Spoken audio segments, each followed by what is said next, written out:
ओम नमः शिवाय। ओम नमः शिवाय।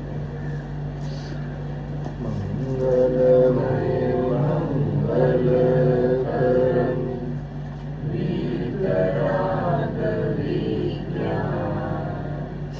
नमो ताहि जाते हरे अरहंताहि महा करि मंगल करियो ग्रंथ करण को जाते मिले समाज सब पावे निज पद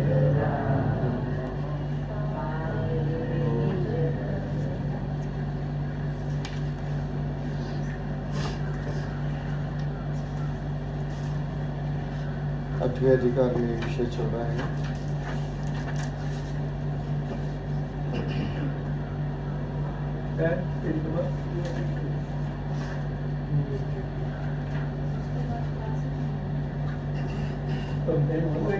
लास्ट संडे था ना? 283 को का पहला पैरा हुआ है। अब तो नहीं लास्ट संडे हाँ उसके पहले उसके लास्ट संडे क्लास होगा। हाँ उसके पहले उसके 17 पहले- तारीख को। हाँ तो 17 तारीख को 283 का पहला पैरा हुआ है। तो यहाँ से विषय दूसरा चालू हो गया। यहाँ प्रश्न है। बराबर। हाँ यहाँ प्रश्न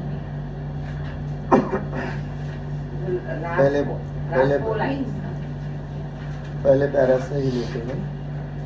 तथा व्रती जीव त्याग व आचरण करता है सो चरणानुयोग की पद्धति अनुसार वह लोक प्रवृत्ति के अनुसार त्याग करता है।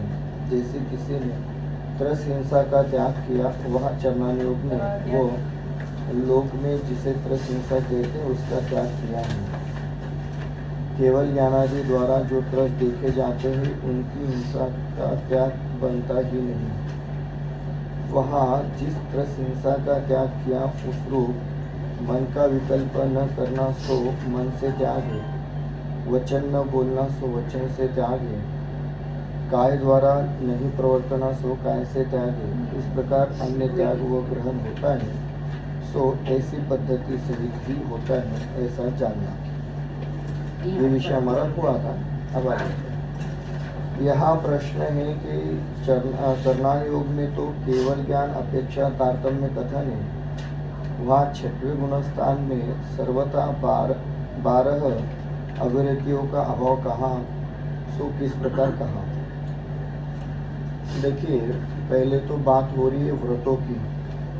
तो कह रहे कि व्रत है, वो जीव व्रती है।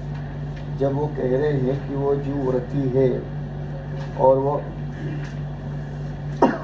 व्रत करता है, तो फिर प्रश्न करते हैं कि यहाँ प्रश्न है कि कर्णान युग में तो केवल ज्ञान अपेक्षा तारतम्य कथन है।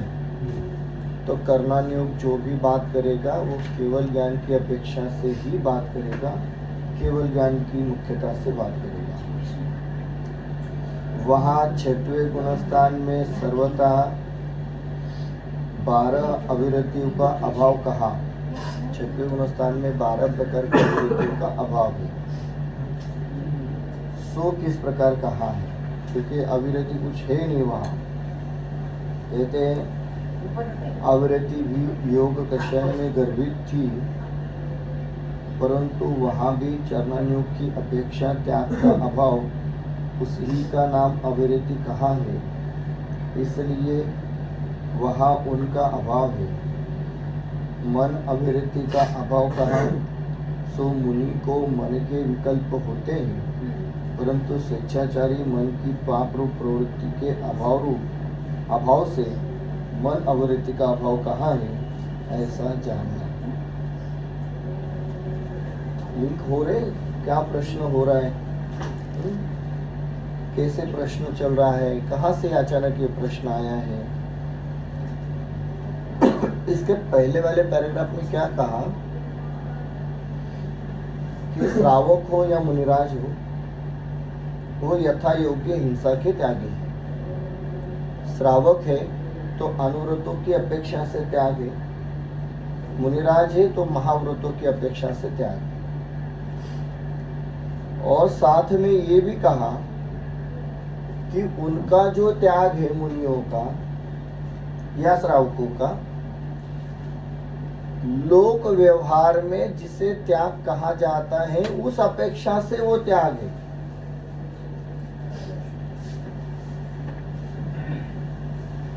ठीक है, क्या कह रहे हैं कि लोक व्यवहार में जिसे त्याग कहा जाता है उस अपेक्षा से त्याग है। केवल ज्ञानादि द्वारा जो त्रस देखे जाते हैं उनकी हिंसा का त्याग बनता ही नहीं है, ये बात है। तो फिर शिष्य प्रश्न कर रहा है कि गुणस्थान तो केवल ज्ञान की अपेक्षा से होते हैं। गुणस्थान ये विषय केवल ज्ञान का है, गुणस्थानों में प्रवृत्ति यह चरणानुयोग का विषय है। जब गुणस्थान केवल ज्ञान का विषय है तो वो कह रहे कि कर्णानुयोग में तो केवल ज्ञान अपेक्षा तारतम्य कथन है। गुणस्थान विषय केवल कर्णानुयोग का, वहां 6वें गुणस्थान में सर्वतः 12 अविरति का अभाव कहाँ है। गुणस्थान विषय कर्णानुयोग का, कर्णानुयोग की कथन पद्धति केवल ज्ञान से तारतम्य रखते हुए, और 6वें गुणस्थान में जब 12 अविरतियों का अभाव कहाँ है तो उसका कहने का अभिप्राय क्या रहा? क्यों? क्योंकि आप तो कह रहे कि भाई जो जो त्याग हो रहा है वो लोक व्यवहार और लोक सापेक्ष त्याग है, केवल ज्ञान अपेक्षा से त्याग नहीं है। ऐसा शिष्य का प्रश्न है। अब उसका उत्तर देते हैं। अविरति भी योग दशा में गर्भित थी, अविरति भी योग दशा में गर्भित थी, परंतु वहाँ भी चरणानुयोग की अपेक्षा त्याग का अभाव उसी का नाम अविरति कहा है, इसलिए वहाँ उनका अभाव है। भले ही गुणस्थान कर्णानुयोग का विषय, उसमें प्रवृत्ति चरणानुयोग की, तो गुणस्थान कर्णानुयोग का विषय है, वहाँ 12 अविरति का सर्वथा अभाव कहा है, परंतु अविरति योग में गर्भित होने के कारण से अपेक्षा यहाँ पर भी चरणानुयोग की ही लेना। क्यों? क्योंकि ये जो अविरति है, अविरति योग में ली है और योग विषय बनता है चरणानुयोग की मुख्यता से। क्यों? गुणस्थान कर्णानुयोग ही नहीं हो गए। हाँ, क्यों चरणानुयोग में ले रहे योग को? क्योंकि योग में जो सूक्ष्मता है वो केवल ज्ञान में आती है, और ऐसे सूक्ष्मता से कथन करना या आचरण करना संभव नहीं बनता है। क्यों? जैसे मन के विकल्प हैं, तो मोटे मोटे तौर पर तो हम कहते हैं मन में कोई विकल्प नहीं है, परंतु मन में विकल्प न होने पर भी मन के विकल्प तो चलते ही रहते हैं।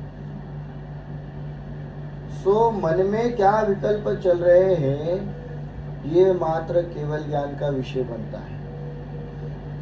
इसलिए हम जो कहते हैं कि हम ध्यान में बैठे, सामायिक में बैठे हैं, यदि पूर्ण रूप से आत्मलीनता है तो ठीक, अन्यथा जो भी ध्यान है लोक व्यवहार में चरणानुयोग में तो ध्यान है, कर्णानुयोग में ध्यान नहीं है। और 12 अविरति का अभाव जो 6वें गुणस्थान में कहा, तो 6वां गुणस्थान तो वैसे ही सविकल्प है, निर्विकल्प है ही नहीं, तो वहां पर चरणानुयोग की मुख्यता है, कर्णानुयोग की नहीं।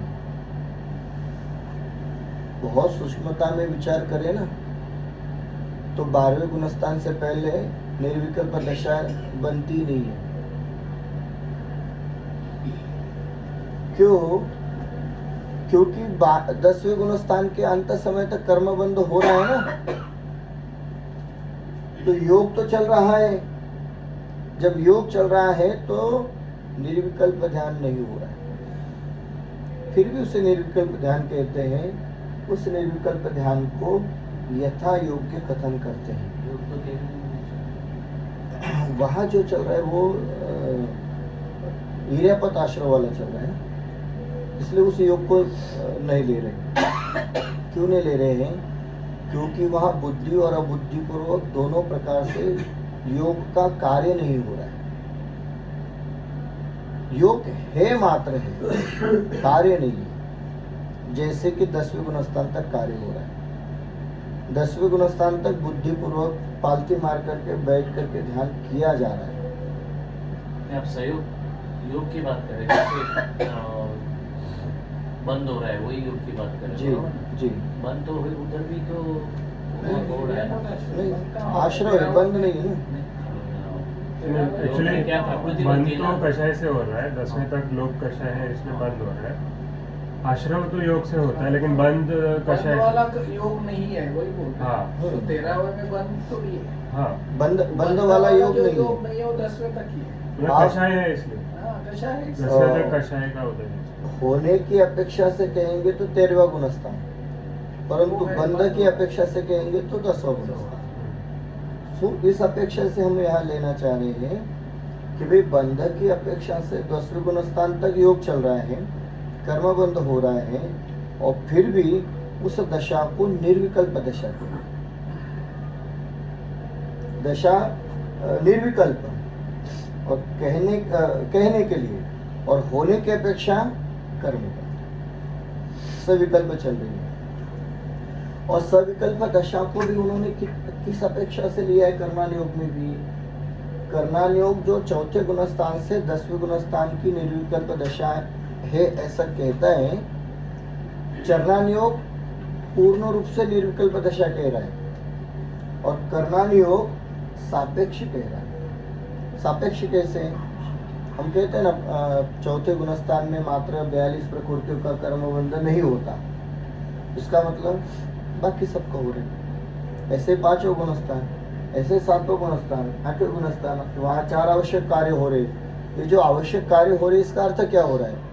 योग प्रवृत्ति चल रही है। इसलिए चरणान योग मतलब ये जो प्रश्न आया ना कि भाई आपने 6वें गुणस्थान में अविरति का अभाव क्यों कहा, तो उन्होंने कहा चरणान योग की अपेक्षा से कहा, भले ही कथन गुणस्थान का हो कर्णान योग का।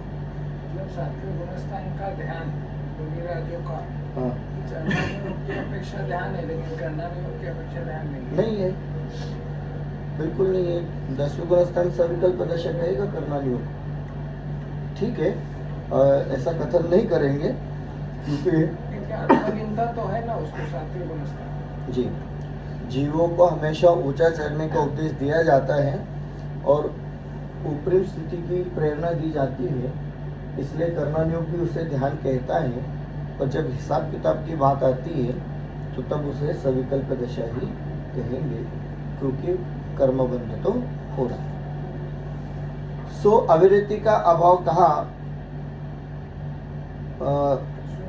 हाँ, सो मुनियों को मन के विकल्प होते हैं, परंतु स्वेच्छाचारी मन की पाप रूप प्रवृत्ति के अभाव से मन अविरति का अभाव कहाँ है ऐसा जानना। कह रहे हैं ना 12 प्रकार के अविरति का अभाव है, तो कहते उदाहरण में एक बात कहते हैं कि भाई मन अविरति का अभाव कहाँ है। अब मन के विकल्प होते हैं कि नहीं मुनिराजों को?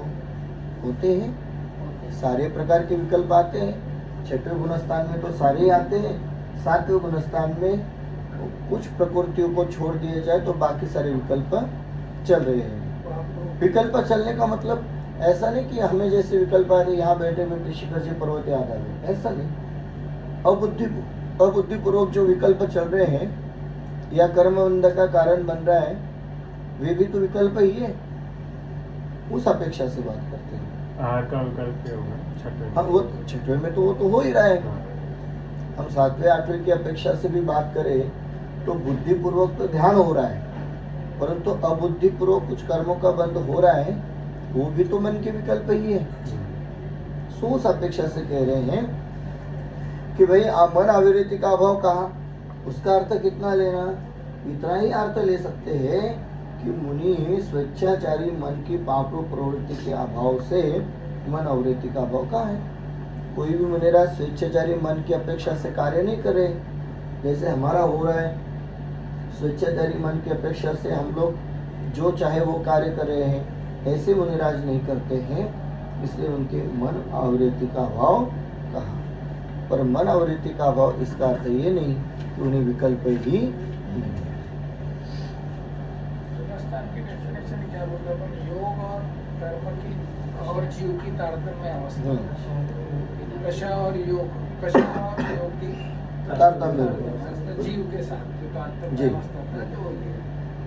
उसमें बहुत सुंदर शब्द जो तारतम्य है ना, वो बहुत महत्वपूर्ण शब्द है, क्योंकि ये तारतम्य मतलब ये ऊपर नीचे होता ही रहेगा, इसका कोई भरोसा नहीं कब कहाँ और कैसा परिणाम देगा। एक मोटा मोटा कथन कर देते हैं, इतना ही इसमें अपेक्षा ले लीजिए। तारतम्य का मतलब अप्रोक्सीमेट लेना क्या लेना? तारतम्य का अर्थ अलाइंड, एक दूसरे के साथ अलाइन जैसे होगा, Balance। सिंक्रोनाइजेशन मतलब जैसे कर्म कषाय की अवस्था है, वैसे जीव की वो सिंक्रोनाइजेशन, एक दूसरे के साथ चले, निमित्त उपाय, निमित्त नैमित्तिक अपेक्षा से चलता रहेगा ऐसा। फिर कहते हैं तथा चरणान योग में, ये 12 अविरति में से एक मन का विषय लेकर के अविरति वाले विषय को यहाँ पर पूरा कर दिया। एक समझ लिया तो बाकी सब इसमें आ गया।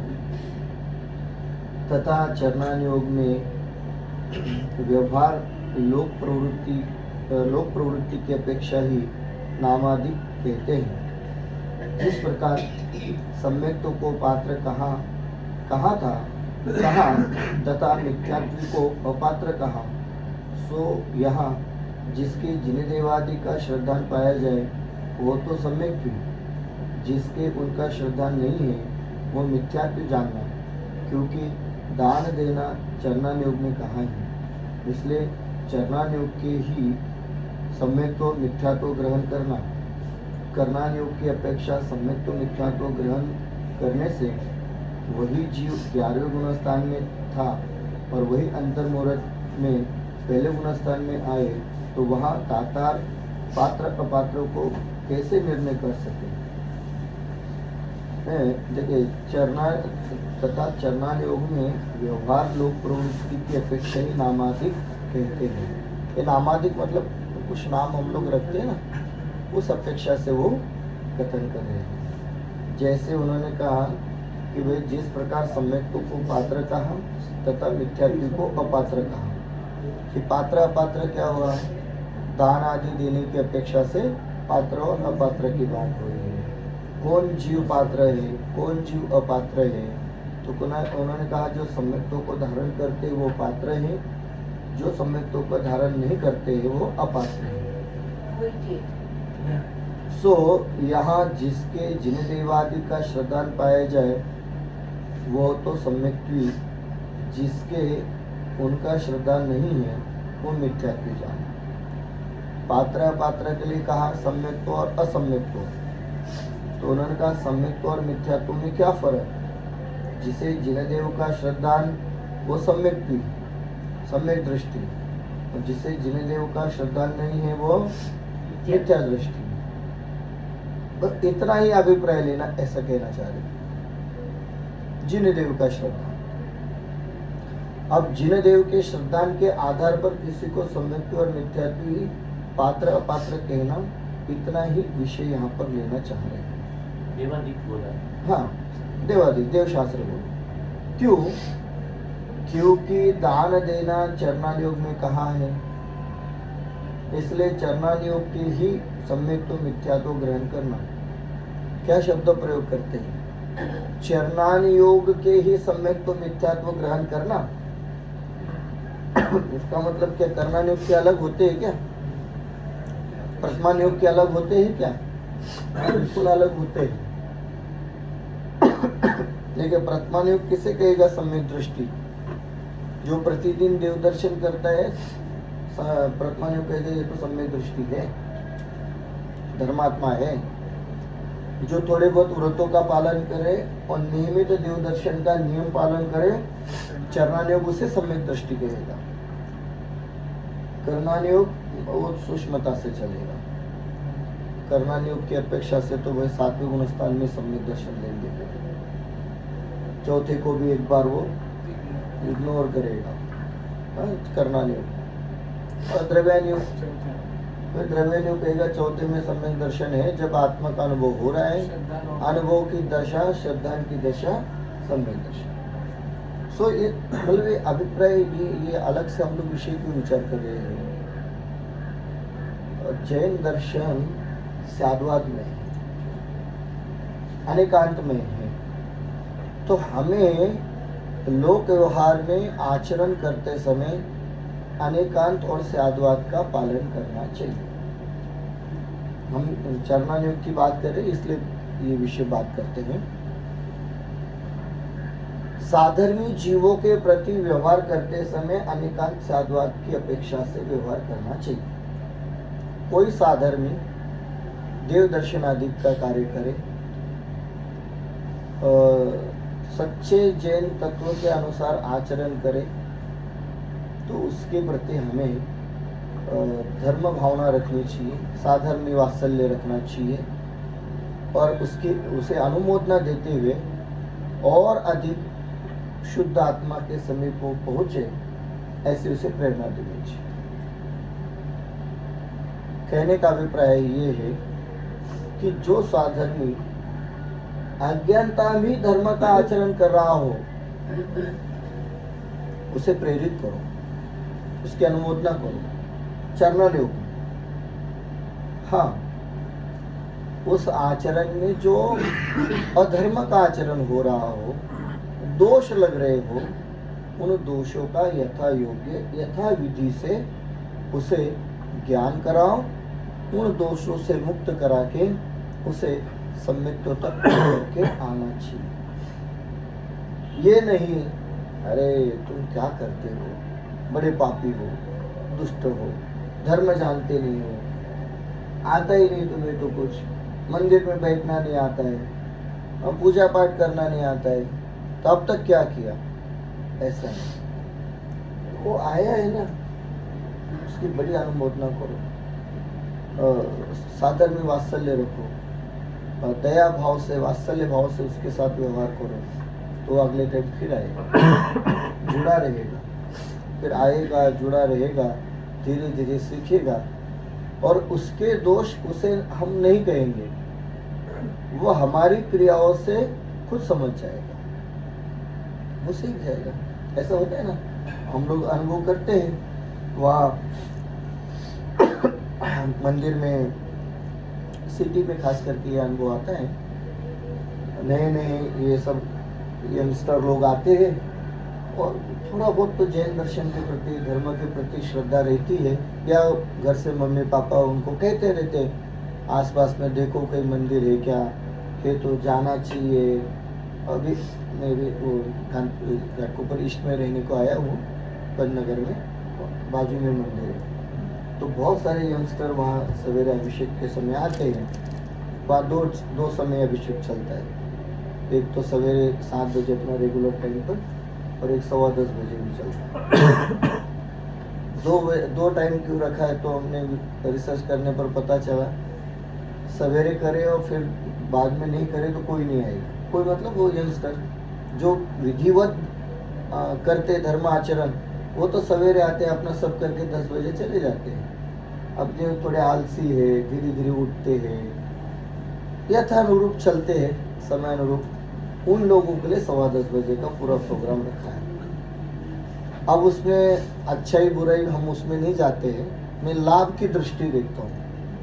तो मैंने बहुत बार नोटिस किया 10:15 वाले में लगभग 6-7 लोग रेगुलर आते हैं और संडे के दिन तो ज़्यादा आते हैं, 10, 15, 20 सारे यंगस्टर आते हैं। अब उन्हें कुछ नहीं पता रहता है, वो शुरू में तो लोग आते हैं तो बिना धोती दुपट्टे के आते, तो देखते हैं क्या करते। जब उन्हें पता चला अरे सारे अपने जैसे ही है, सारे यंगस्टर है, तो पूछते हैं, फिर धीरे धीरे वो भी धोती दुपट्टा पहन के आते हैं, फिर वो भी करने लगते हैं, सीखते हैं। अच्छी बात है, जुड़े रहेंगे, उस बहाने उनकी फैमिली जुड़ी रहेगी, पूरे फैमिली के साथ आते हैं। कहने का अभिप्राय जब वो आते हैं, अब हम अरे क्या 10 बजे आए, तो कहेगा कोई बात नहीं, मैं 12 बजे उठूंगा। 10 बजे आया, अच्छी बात है, अच्छी बात है। एक काम करो, अष्टानिका में ना सवेरे आया करो, कोशिश करेगा, आएगा। ये पैराग्राफ जो कह रहे हैं ना कि ये चरणान योग ना बहुत अच्छा है, जीवों को धर्म में लगाने के लिए बहुत सुंदर है, और इसकी शैली भी बहुत सुंदर है। ये बार बार विकल्प आता रहता है। यहाँ लिखा ना, जिन देव का श्रद्धा नहीं वो सम्यक प्रिय। तो हम तो कहते जो जिन मंदिर में आता है वो जैन, अब वो कितने बजे आता है, कभी भी आओ, जैन बने रहो। जैन बने रहोगे तो ही इस धर्म में आगे बढ़ पाओ। सो कहते हैं जिन देवादि का श्रद्धा पाया जाए वो तो सम्यक थी, जिसके उनका श्रद्धा नहीं है वो मिथ्यात्व जानना, क्योंकि दान देना चरणान योग में कहाँ है, इसलिए चरणान योग के ही सम्यक्त्व मिथ्यात्व ग्रहण करना। चरणान योग की अपेक्षा से सारी चर्चा होगी। चरणान योग की अपेक्षा सम्यक्त्व मिथ्यात्व ग्रहण करने से वही जीव 11वें गुणस्थान में था और वही अंतर्मुहूर्त में पहले गुणस्थान में आए, तो वहाँ दातार पात्र अपात्र का कैसे निर्णय कर सके। इसलिए चरणान योग हमें कहता है, इससे जुड़ा हुआ एक और कथन करता हूँ। कोई मुनिराज हैं अभी वर्तमान समय में, जिनके बारे में हम जानते नहीं है और वे मुनिराज धर्म अनुकूल स्थिति में हैं, ध्यानस्थ हैं, ध्यान कर रहे हैं, जिनके बारे में हमें कोई जानकारी नहीं है, या चरणान योग अनुसार क्रिया करते हुए दिखाई दे रहे हैं, चाहे वो विहार हो, आहार हो या अन्य कोई भी, तो हमें उनके दर्शन करने चाहिए। ये चरणान योग कहते हैं। पात्र अपात्र का निर्णय चरणान योग इस आधार पर, इस अपेक्षा से करेगा। फिर आगे क्या, आगे यथा योग। यदि वो चरणान योग के अनुसार भी पूर्ण रूप से आचरण नहीं कर रहे हैं, तो हमें स्वयं को वहां से दूर जाना है, इससे अधिक कुछ नहीं करना। और यदि चरणान योग अनुसार कार्य हो रहा है, तो यथा योग के आदरातिथ्य हमें रखना है। सो ये पात्र अपात्र का निर्णय कैसे करें, चरणान योग के अनुसार। तथा द्रव्यान योग की अपेक्षा सम्यक्त्व मिथ्यात्व ग्रहण करने पर मुनि संगम में द्रव्यलिंगी भी है और भावलिंगी भी है, सो प्रथम तो उनका ठीक निर्णय होना कठिन है, क्योंकि बाह्य प्रवृत्ति समान है। तथा यदि कदाचित सम्यक्त्व को किसी चिन्ह द्वारा ठीक निर्णय हो जाए और वह उसकी भक्ति न करे, तो औरों को संशय होगा कि इसकी भक्ति क्यों नहीं की। इस प्रकार उसका मिथ्या दृष्टिपना प्रकट हो, तब संघ में विरोध उत्पन्न हो। इसलिए यहाँ व्यवहार सम्यक्त्व मिथ्यात्व की अपेक्षा कथन करना। ये पैराग्राफ इसकी अपेक्षा से उपगोहनांग का, ये पैराग्राफ उपगोहनांग का प्रतीक है। क्या कहते हैं, तथा द्रव्यान योग की अपेक्षा सम्यक्त्व मिथ्यात्व ग्रहण करने पर मुनि संघ में द्रव्यलिंगी भी है और भावलिंगी भी है, सो प्रथम तो उनका ठीक निर्णय होना कठिन है। उसमें हो ही नहीं सकता, हम लोग नहीं कर सकते। अभी तो हमने आपने एग्जाम्पल दिया, चरणान योग से कुछ दिख रहा है तो ठीक है, ताकि क्या करें, क्योंकि बाह्य प्रवृत्ति समान है ना, और बाह्य प्रवृत्ति समान मतलब बहुत सुंदर प्रवृत्ति है। और यदि हम लोग द्रव्यलिंगी में यहाँ पर वो मुनिराज लेवे जो 90 ग्रह तक जाते हैं, तो उनकी बाह्य प्रवृत्ति हो सके भावलिंगी से अधिक अच्छी हो, इतना कठोरतापादी हो, ऐसा भी हो सकता है। तथा यदि कदाचित सम्यक्त्व को किसी चिन्ह द्वारा ठीक निर्णय हो जाए और वह उसकी भक्ति न करे, तो औरों को संशय होगा कि इसकी भक्ति क्यों नहीं की। इस प्रकार उसका मिथ्या दृष्टिपना प्रकट हो, तब संघ में विरोध उत्पन्न हो। इसलिए यहाँ व्यवहार सम्यक्त्व मिथ्यात्व की अपेक्षा कथन। व्यवहार की अपेक्षा से ही सारा कथन है। व्यवहार की अपेक्षा से सम्यक्त्व और मिथ्यात्व का निर्णय करना है। यहाँ कोई प्रश्न करे, सम्यक्त्व तो द्रव्यलिंगी को अपने से हीन गुणयुक्त मानता है, उसकी भक्ति कैसे करें? हाँ, उन्होंने कहा भाई व्यवहार अपेक्षा से सम्यक्त्व मिथ्यात्व देख करके भक्ति करो।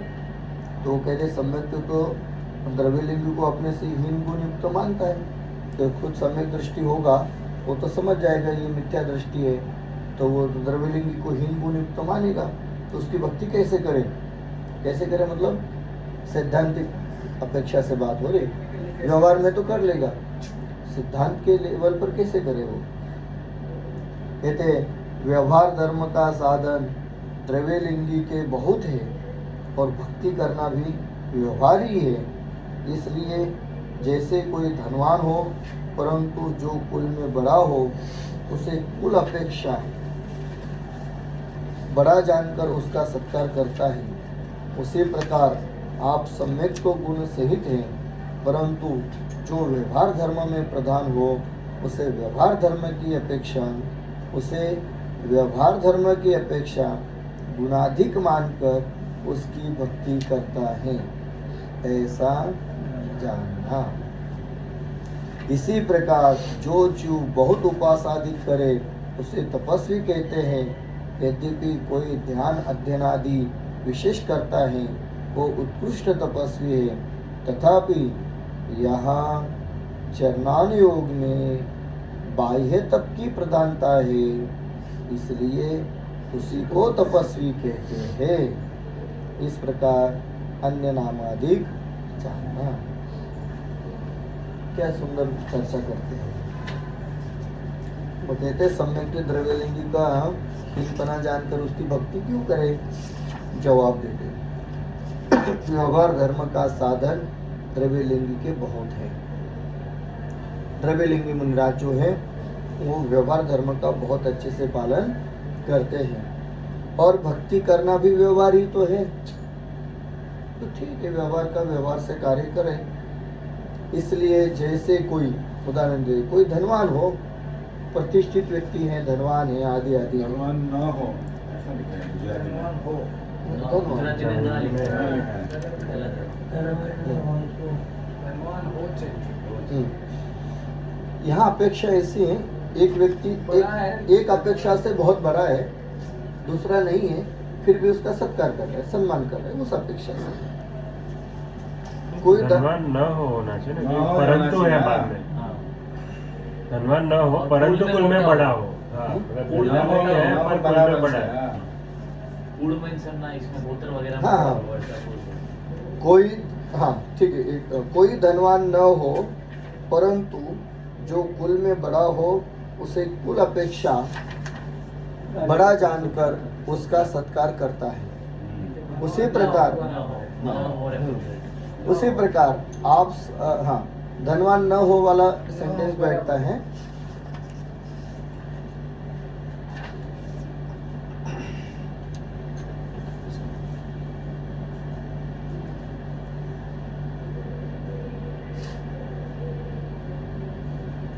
कोई धनवान न हो परंतु जो कुल में बड़ा हो।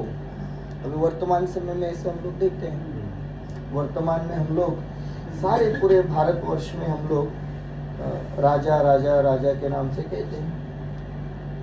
अब राजापना तो रहा नहीं है, परंतु कुल अपेक्षा से है तो उन्हें राजापनी की अपेक्षा से लोग नमस्कार आदि करते हैं। सो कहते कोई धनवान न हो परंतु जो कुल में बड़ा हो उसे कुल अपेक्षा बड़ा जानकर उसका सत्कार करता है। उसी प्रकार आप सम्यक तो गुण सहित हैं परंतु जो व्यवहार धर्म में प्रधान हो उसे व्यवहार धर्म की अपेक्षा गुणाधिक मानकर उसकी भक्ति करता है, ऐसा जानना। उसी प्रकार कह रहे कि भाई कोई सम्यक तो गुण सहित है परंतु जो व्यवहार धर्म में प्रधान हो उसे व्यवहार धर्म की अपेक्षा गुणाधिक मानकर उसकी भक्ति करता है। कि व्यवहार की अपेक्षा से तो ये जीव बहुत बड़ा है, बहुत उत्कृष्ट है, बहुत अच्छा है ऐसा जानकर उनकी भक्ति करता है व्यवहार धर्म की मुख्यता से। इसी प्रकार जो जीव बहुत उपास आदि करे उसे तपस्वी कहते हैं। चरणाने उसे तपस्वी कहता है। यद्यपि कोई ध्यान अध्ययन आदि विशेष करता है वो उत्कृष्ट तपस्वी है। पहला तो तपस्वी है, दूसरा उत्कृष्ट तपस्वी है। तथापि यहाँ चरणान योग में बाह्य तप की प्रधानता है, इसलिए उसी को तपस्वी कहते हैं। उसी को मतलब पहले वाले ध्यान वाले को नहीं। उपास करने वाले को तपस्वी कहते हैं। इस प्रकार अन्य नामादिक जानना, मतलब इस प्रकार से नाम रखते हैं हम लोग, तो नाम रखे हैं तो वहाँ व्यवहार की मुख्यता से है, तो उस अपेक्षा से जानना। तो इसमें वो वाले में भी न सम्यक्त्व गुण सहित है परंतु व्यवहार धर्म में प्रधान हो। मुझे लगता है सम्यक्त्व गुण नहीं है परंतु व्यवहार में प्रधान है, वो होना चाहिए ना। जो सम्यक्त्व गुण सहित है उसको तो कर्णानुयोग भी बोलेगा कि आप भक्ति करो, लेकिन जो सिर्फ व्यवहार धर्म में गुण वाला भी द्रव्यलिंगी की भक्ति करेगा, ऐसा बोल रहे हैं। चरणाने योग परंतु जो व्यवहार धर्म में बड़ा आप है, क्वेश्चन देखोगे ना, उससे लिंक करोगे तो वो आएगा। सम्यक भी द्रव्यलिंगी के कैसे भक्ति करेगा। हाँ, और कर्णानुयोग की अपेक्षा है ना पूरा। हाँ, उसमें दिया ना। हाँ, इसी प्रकार आप लिखते ना, आप मतलब स्वयं सम्यक भी है फिर भी द्रव्यलिंगी की भक्ति कर रहा है, कैसे करते तो वो व्यवहार धर्म की मुख्यता से करे। ऐसे ही अन्य प्रकार सहित चरणान योग में व्याख्यान का विधान ऐसे इसी प्रकार से चरणान योग में व्याख्यान होता है। और देखो चरणान योग हमें लोक व्यवहार में आचरण करने के लिए और लोक व्यवहार की अपेक्षा से धर्म को धारण करने के लिए चरणान योग बहुत मुख्य है। और चरणान योग की अपेक्षा से देखा जाए, प्रथमान योग की अपेक्षा से देखा जाए तो गलत तो कुछ होता ही नहीं, सब सही है। जो जितना करे जैसा करे सब सही है, सो उस अपेक्षा से हमें दृष्टि रखनी है। अब द्रव्यान योग की बात करते हैं। द्रव्यान योग के व्याख्यान का विधान। अब द्रव्यान योग में व्याख्यान का विधान करते हैं, मतलब द्रव्यान योग की शैली कैसी है, किस अपेक्षा से, किस अभिप्राय से द्रव्यान योग चर्चा करता है, उसकी बात करते हैं। जीवों के जीवादि द्रव्यों का यथार्थ श्रद्धा जिस प्रकार हो उस प्रकार विशेष युक्ति हेतु दृष्टांत आदि का यहाँ निरूपण करते हैं, क्योंकि इसमें यथार्थ श्रद्धा कराने का प्रयोजन है। वहाँ यद्यपि जीवादि वस्तु अभेद है, तथापि उनमें भेद कल्पना द्वारा व्यवहार से द्रव्य गुण पर्यादि के भेदों का निरूपण करते हैं तथा प्रतीति कराने के अर्थ अनेक युक्तियों द्वारा उपदेश देते हैं अथवा प्रमाण नए द्वारा उपदेश देते हैं। वह भी युक्ति है तथा वस्तु के अनुमान प्रत्यभिज्ञान आदि करने को हेतु दृष्टांत आदि देते हैं। इस प्रकार यहाँ वस्तु की प्रतीति कराने को उपदेश देते हैं। अब यहाँ उपदेश कैसे देते हैं उसका वर्णन कर रहे हैं कि भाई उपदेश देने में अभिप्राय क्या है, मतलब एक प्रकार से पैटर्न क्या रहेगा उसकी बात करते हैं और मूल उद्देश्य क्या है उसकी चर्चा करते हैं।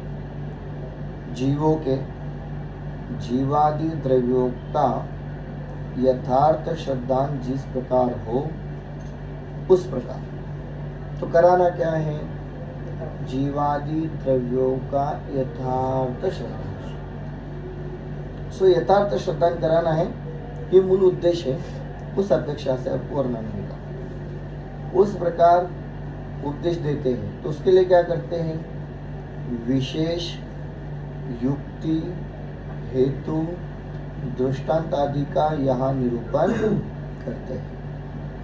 विशेष प्रकार से कथन होगा, युक्ति मतलब लॉजिकली कथन होगा, हेतु उसमें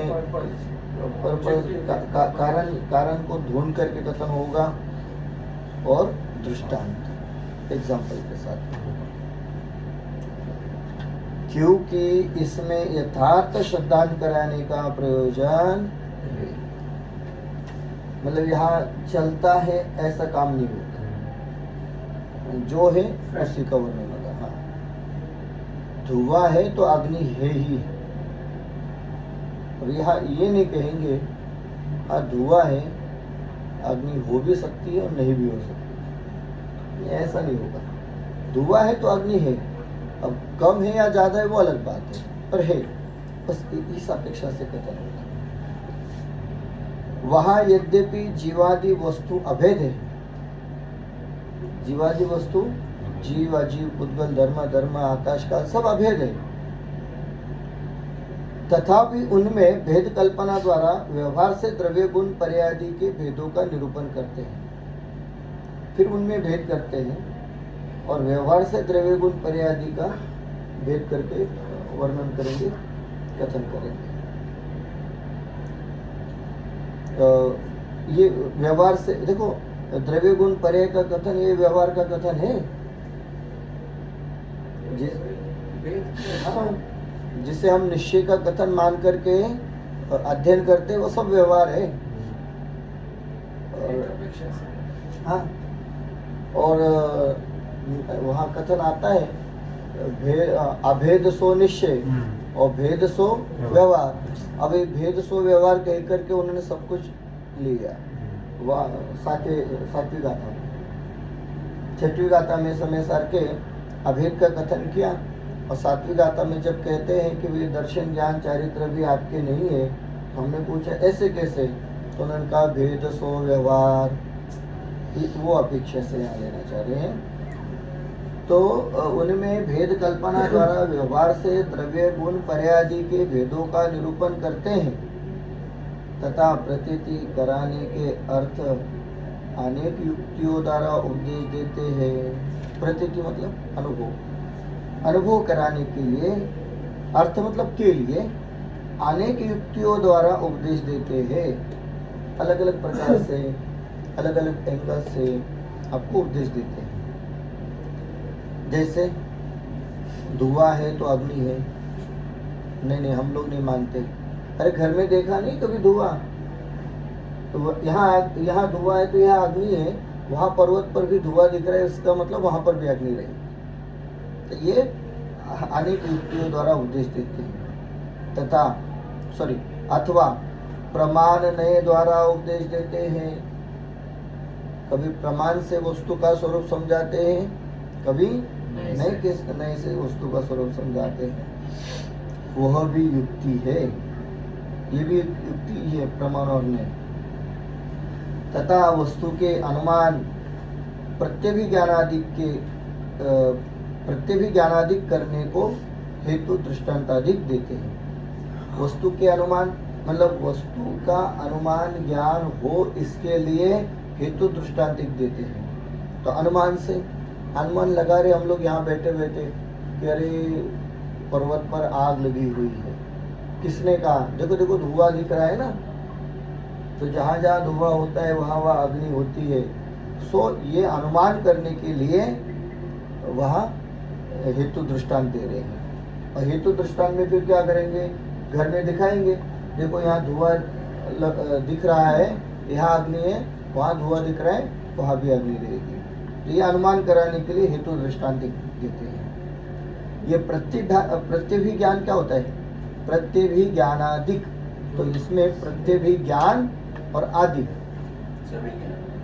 प्रत्यभिज्ञान क्या होता है? सॉरी, जोड़ रूप ज्ञान को प्रत्यभिज्ञान कहते हैं। बहुत सुंदर। कैसे जोड़ रूप ज्ञान? अरे हाँ बिल्कुल, पूर्व का ज्ञान और वर्तमान का प्रत्यक्ष ज्ञान और दोनों को मिलाया जाए तो इसका नाम प्रत्यभिज्ञान। हाँ, दोनों का। एक तो होती है स्मृति, स्मरण आना, यहाँ बैठे बैठे शिखर जी पर्वत याद आ रहा है, वो स्मृति ज्ञान है। और यहाँ आते ही ये रूम को देखकर कह रही हाँ यहाँ तो मैं पहले भी आया था। ये हुआ प्रत्येक ज्ञान। तो वर्तमान का ज्ञान, प्रत्यक्ष का ज्ञान और पूर्व का ज्ञान दोनों को जोड़ रूप ज्ञान, इसका नाम प्रत्येक ज्ञान। और तो स्मृति, प्रतिविज्ञान, तर्क, अनुमान, आगम। आगम, ये 5 कारणों से हमें ज्ञान होता है। तो प्रतिविज्ञानादिक करने को हेतु दृष्टांतादिक देते हैं। इस प्रकार यहाँ वस्तु की प्रतीति कराने को उपदेश देते हैं। तो वस्तु की प्रतीति कराने के लिए इन आधार से, इस अपेक्षा से उपदेश देते हैं। इतना विषय हम लोग लेते हैं। फिर द्रव्यान योग में विशेष कथन होगा, जहाँ सूक्ष्मता से वर्णन रहेगा, उसकी चर्चा हम आगे किसमें करते हैं। द्रव्यान योग में सीधा सीधा है, इसलिए उसका विस्तार ज़्यादा नहीं। ठीक।